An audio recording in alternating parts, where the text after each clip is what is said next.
Branding branding branding. சரிங்களா? மார்க்கெட்டிங்கும் பிராண்டிங்கும் வேறு வேறையா அப்படின்னு கேட்டிங்கன்னா கட்டாயமாக வேறு வேறு. சரிங்களா? நல்லா பிராண்டு பண்ணிட்டோன்னா நல்லா மார்க்கெட்டிங் பண்ண முடியும். நல்லா மார்க்கெட்டிங் பண்ணியிருந்தாலும் பிராண்டு பண்ணலைன்னா மார்க்கெட்டிங் பண்ண முடியாது. அப்போ பிராண்டு பண்ணணும். தொழிலை நம்ம அடுத்த கட்டத்துக்கு கொண்டு போகணும், நம்ம அடுத்த கட்ட வளர்ச்சியில் மேலே நிற்கணும் அப்படின்னா, சம்பாதிக்கணும், லாபம் எடுக்கணும் அப்படின்னு முடிவு பண்ணிட்டோன்னா பிராண்டிங் பண்ணணும். பிராண்டிங்கில் 2 வகை இருக்குது. சரிங்களா? ஒன்று பர்சனல் பிராண்டிங், 2வது ப்ராடக்ட் பிராண்டிங்.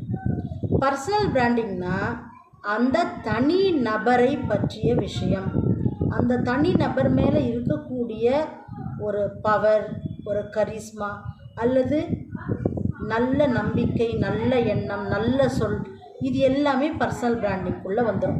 ஸோ இந்த நபர் இந்த பொருளை பற்றி சொன்னால், இந்த பொருளை இவங்க விற்றா அவர்கள் நல்லவர்கள், அவர்கள் நமக்கு பிடிக்கும், அவங்களோட நம்ம ஃபேனாக இருப்போம், எப்படி வேணால் இருக்கலாம். ஸோ இது எல்லாமே பர்சனல் பிராண்டிங்குள்ளே வந்துடும். அடுத்த கட்டத்துக்கு பிஸ்னஸ் போயிடும். இதெல்லாம் இல்லைப்பா, நம்ம பெரிய செலிப்ரிட்டிலாம் இல்லை, நாம் இப்போ தான் சாதாரண தொழில் முனைவோர் முன்னேறி கொண்டிருக்கிறோம் அப்படின்னு நீங்கள் சொல்கிற மைண்ட் வாய்ஸ் கேட்குது. ஆனாலும் முன்னேறி கொண்டிருக்கக்கூடிய நீங்கள் உங்கள் தொழிலை வாங்குபவர்கள் உங்களுடைய பர்சனல் பிராண்டிங் மூலமாக தான் வாங்குகிறாங்க. சரிங்களா? ப்ராடக்ட் பிராண்டிங் மூலமாகவும் வாங்குவாங்க. உங்களை யார்